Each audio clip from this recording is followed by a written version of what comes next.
Hey, how's everyone doing? This is Oz with Oz Mechanics, and on today's video I got this 2001 Toyota Sienna right behind me. So the issue with this Toyota Sienna, customer went underneath the vehicle, tried to clean it, and after that when he tried to crank it over, it wouldn't start anymore. So in today's video what we're going to do, we're going to try to see if we can fix up this vehicle and give it back to the customer.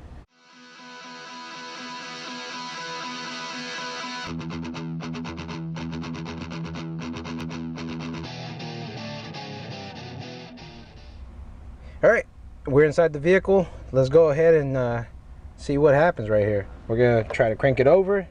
Let me move my scan tool out the way. Here it goes. Cranks over, no start. Let's check out some stuff right here. Let's see what lights turn on.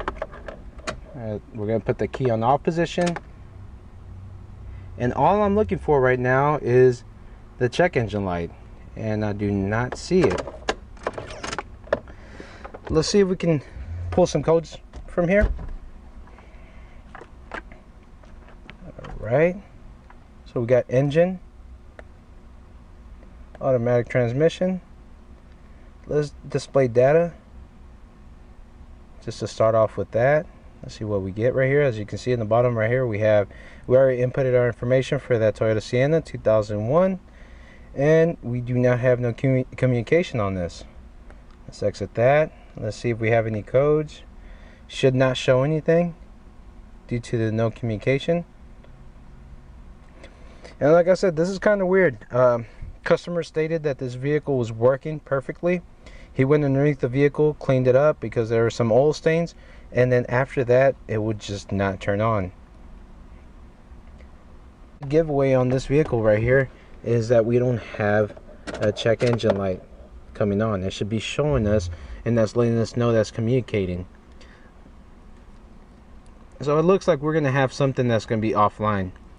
Let's do our preliminaries right now. Let's make sure that we have good powers on our fuses and relays, and then we can go from there. So let's go in front of the vehicle. Alright, awesome. So we're in the engine compartment right now, and all we're going to do is we have our scope on the rope, our test light right here. We're going to hook it up to battery ground on one end, and all we're going to do is look at our fuses right here. And for the meanwhile, we're just going to test these fuses right here. And we can actually look at them and see what we have.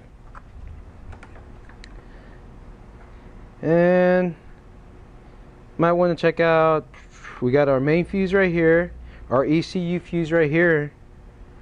What else do we have?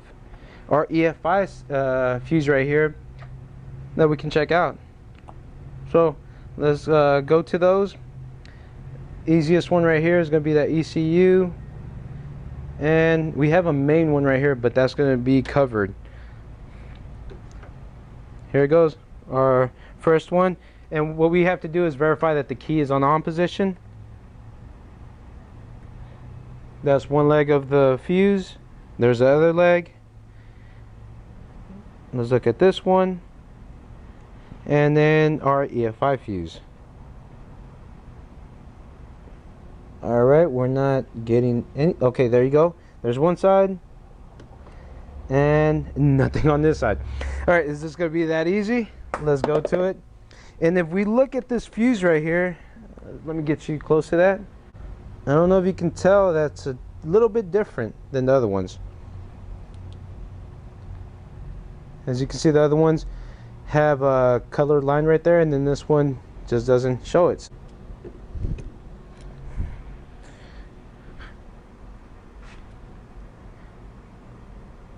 And check that out.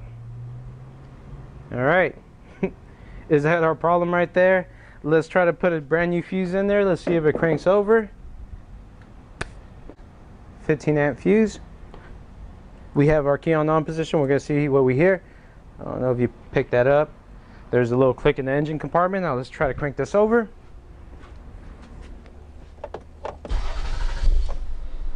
There you go. Alright, so that is going to be our fix. But first, wait. Let's stop this right here. If we give this vehicle back to the customer and they drive down this road and fuse blows, they're just gonna bring it right back, as we can tell someone already changed it out. So what I want to do, I actually want to diagnose this vehicle. Let's get a wiring diagram and let's see what circuits are actually connected to this. And like I said, customer actually went underneath the vehicle, cleaned it up, and after that it worked. So we might have a wire that's grounding out. All right, we have a power distribution circuit right here, and let's look this up. And what we're looking for is the EFI fuse right there. And there we go. The EFI fuse is a 15 amp fuse, which is going to an EFI relay, and that actually goes down to data link connector, engine control module, heated oxygen sensor, idle air control valve, mass airflow sensor, and circuit open relay plus transponder and key amplifier. What's going to be the issue? That is what we're looking for. And like we said, customer went underneath the vehicle, cleaned up some part underneath there, and then after that it started acting up. Which out of all of these right here is underneath the vehicle? I want to go ahead and start looking at the heated oxygen sensor. I'm going to go ahead, lift up the vehicle, we're going to go underneath and we're going to check that out. See if we have any frayed wires, anything that's grounding out, and we can go from there. So let's go underneath the vehicle and let's see what we find. Alright, so we're underneath the vehicle right now, and this is the area that the customer actually cleaned up. As you can see, it is saturated with oil right here. But if we look down here, I don't see any electrical components. And when I was looking at my wiring diagram, it showed that the O2 sensor that we're going to look at was bank 1 sensor 2. And if we can see right here, there's one sensor there, another sensor up here, that's right there, we can catch that, and then we have our last sensor, which is right here, and this is that's going to be the downstream one. So we have 2 upstreams and 1 downstream.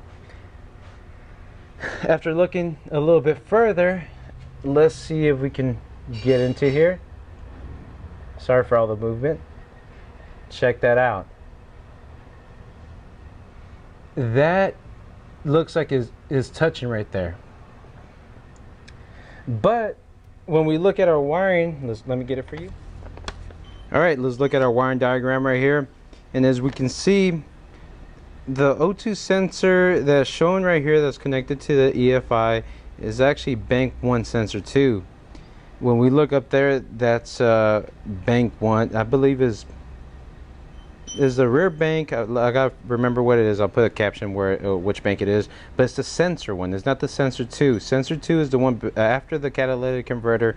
This one's before, but that's where we have the actual touching right there. It is actually shorting out.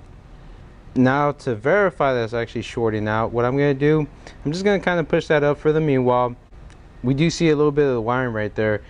It is kind of shaved off, so I'm just going to get like a little pick right there, and I'm just going to touch it, and I'm going to ground it, and we're going to see what happens.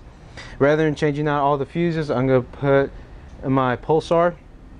Did have it in one video. Let me show you what it looks like. This is my pulsar, and I have it right now set at 15 amps. So this is going to be used for our fuse, so we don't have to be popping our fuse. So luckily, if this shorts out, we're not going to damage anything. Our pulsar is going to trip, and she'll let us know. So let's go underneath the vehicle and let's crank this vehicle over, and let's see what we get. Alright, so we're underneath the vehicle. All I'm going to do, I'm going to get this little pick right here, and I'm just going to barely touch it where we have our messed up wire. And as you can see right now, this is grounded, so there you go, it's grounded. And all I want to do is just verify if this is our issue.